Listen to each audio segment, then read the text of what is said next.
Spectravision includes a pre-game show with Tapeworm to familiarize you with the game's characters. Spanky and Beaky are insects that try to bite you, and Beetle acts as a timer across the bottom of the screen.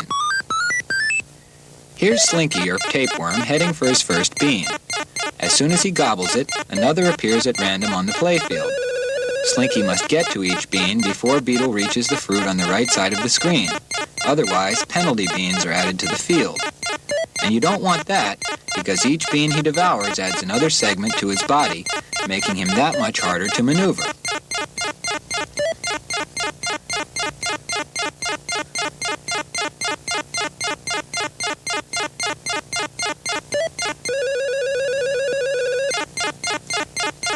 Slinky cannot run into any wall or any section of his own body.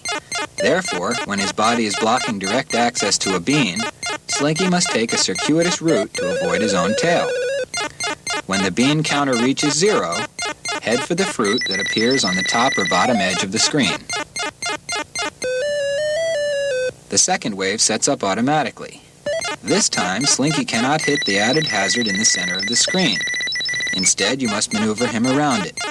Try to cut as close to the hazard as possible to reduce the time it takes to get him to each bean. In a situation such as this, give yourself plenty of leeway to avoid running Slinky's head into his tail. Wave 3 is a real challenge as it is played in the dark, only lighting for a moment each time Slinky eats a bean.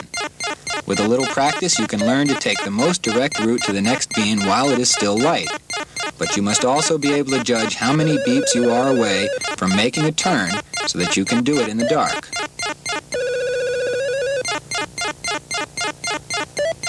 Be prepared to take tight little turns, careful to avoid getting yourself tangled up. This one is going to be very difficult, as we must judge where Slinky's tail is before heading for the bean. Thus, we arrive too late, and a pair of penalty beans are added to the field. It's a good thing we've only got a couple of beans to go, because Slinky is getting very long.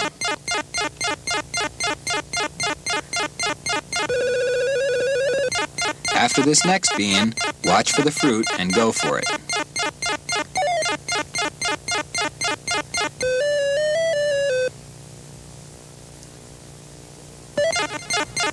Wave 4 is identical to Wave 2, except the hazard is more difficult to negotiate. Again, make your turns as close to the hazard as possible, and avoid head-to-head contact with the insects, who seemingly jump on you out of nowhere,